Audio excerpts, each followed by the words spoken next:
Airlines are trying to kill you. They make sure you die on impact. Well, this sounds like it's going to be very irritating to watch. TikTok roast coming up.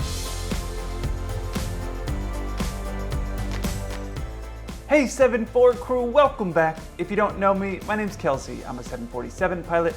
My channel, 7-4 Gear, is all about aviation. When the first TikTok roast went viral last year, I thought that would probably deter people from continuing to make factless-based aviation content, but clearly I was wrong.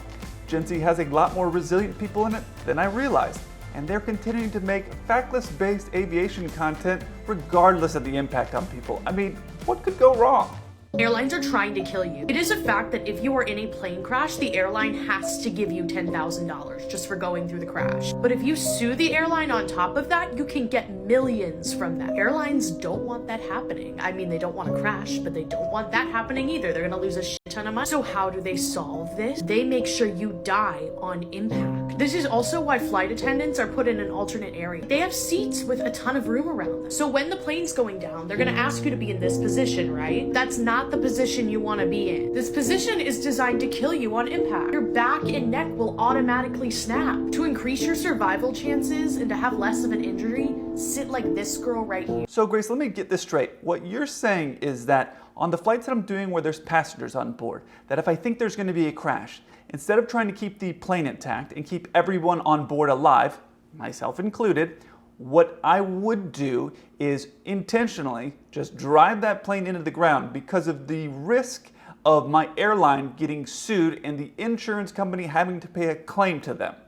So you think I'm willing to kill myself because I don't want the insurance companies to pay a claim? Is that what you're saying? I mean, let's not worry about these facts like Miracle on the Hudson or United Flight 232 for some of the older viewers out there, where 3 pilots literally fought all the way down to the ground to get the plane on the ground. Let's not worry about those things. Let's just remember that our pilots are worried about their airline getting sued, so they're willing to kill themselves in order from their airline getting sued and an insurance company paying claims.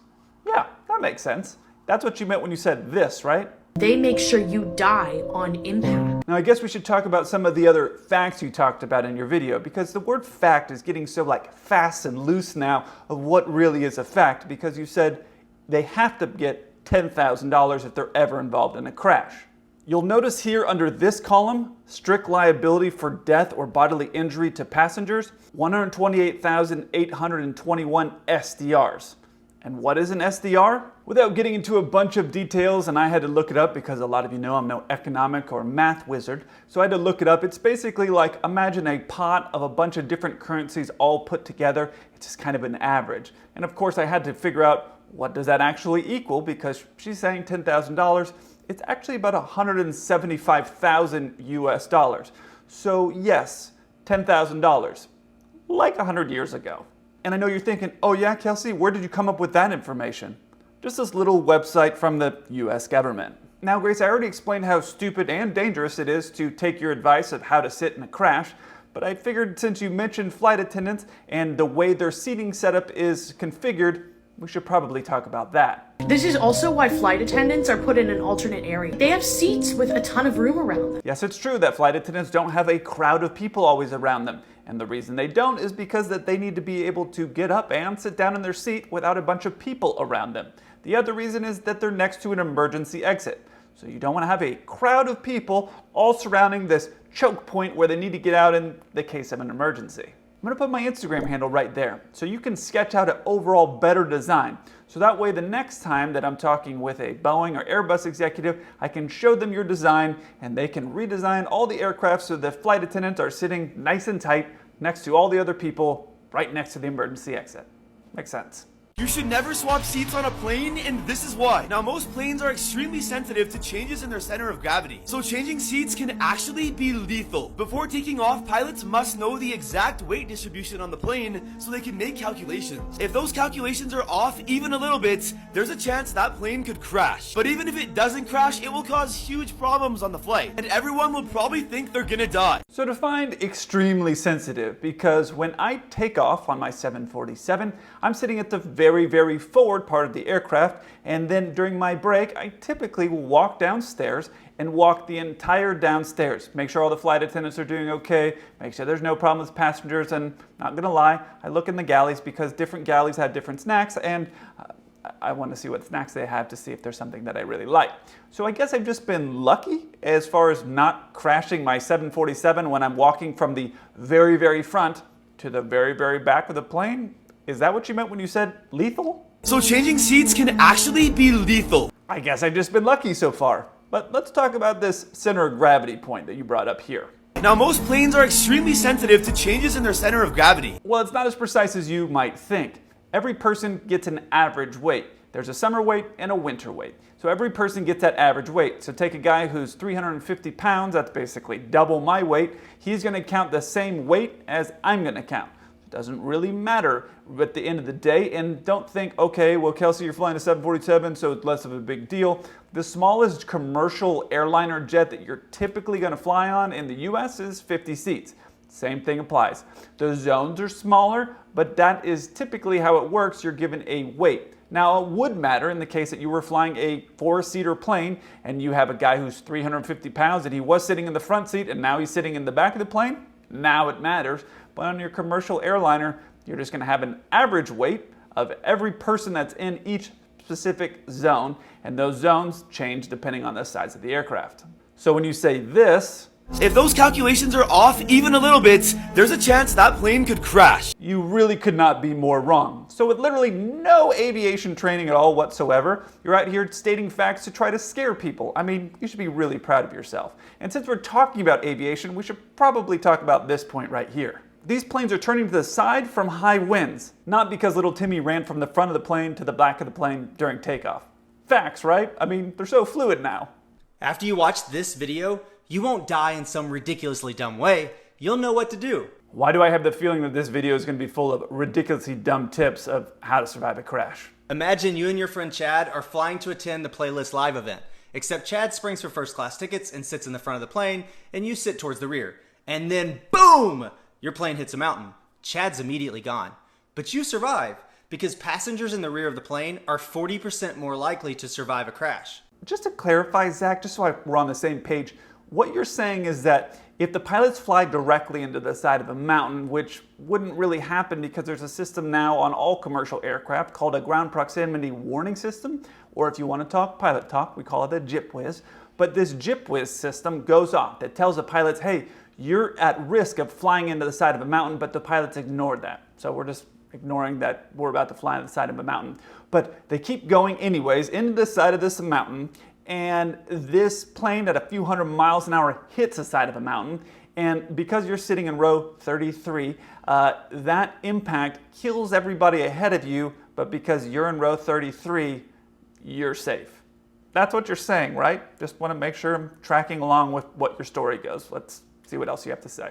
All right, back up. Instead, you and Chad fly out to the hype house because you were invited. You both sit towards the rear of the plane, but the plane crashes, and when it lands, it immediately catches on fire. Wait, did the plane crash or did it land? I'm normally, my landings feel sometimes like a crash, but even when that happens, when I land, we're typically not on fire. So when you said this, And when it lands, it immediately catches on fire. what exactly did you mean? Now, you're both alive, but Chad freaks out and runs towards the exit and is immediately engulfed by huge flames and dies of smoke inhalation. So we have this plane that's now crash landed, because that actually is a thing.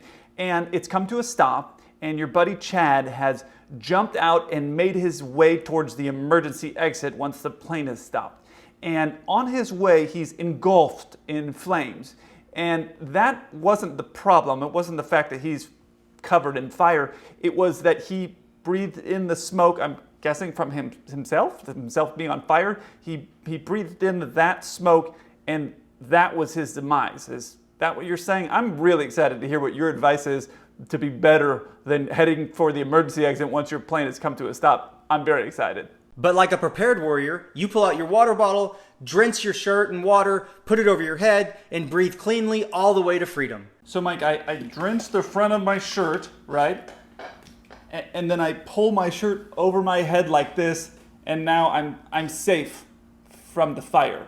That's right? Am I doing it right? Because most crash victims survive initial impact but die of smoke inhalation. Great news, firefighters. You don't need fancy suits and oxygen tanks. All you need is a wet t-shirt. I mean, silly us for spending all the money on these oxygen tanks and respirators and fire retardant suits. I mean, you don't need all that. You just need a wet t-shirt. Problem solved. Now, as you can see, I'm not a firefighter, but I do remember when I was a kid that the firefighters came to my school when I was in elementary school, and they told me that in the event that my house is on fire, you shouldn't hide underneath your bed, which was my strategy, of course, because not so smart. So my strategy was I was gonna hide underneath the bed and the fire wouldn't find me. I kind of feel like Zach's advice here is put your shirt over your head, and then the fire and smoke, it won't get you because you can't see it. So it can't see you. How about instead of that plan, you just listen to the flight attendants who are trained in safely getting people off an aircraft in the event of an emergency? And that is, of course, assuming that the airlines don't take Grace's new design system of the seating arrangements where the flight attendants and the emergency doors are packed behind a bunch of people. Those flight attendants will be standing there at the emergency doors screaming commands at you to get you off the aircraft. Part of the reason they're screaming is so that way you can hear their voice and know where to go in the event that there is smoke in the cabin. You know the direction you should be going. Now, fair warning, if you are standing there in front of the emergency door, dousing your shirt in water and then pulling it over your head instead of getting off the aircraft, I will be facilitating your evacuation from the plane so I can also get off the plane. If you want to see the original TikTok roast, check out this video here. And if you want to see some planes that had landings that sounded like a crash landing from the guy earlier, check out this video up here. I look forward to hearing from you. Until then, keep the blue side up.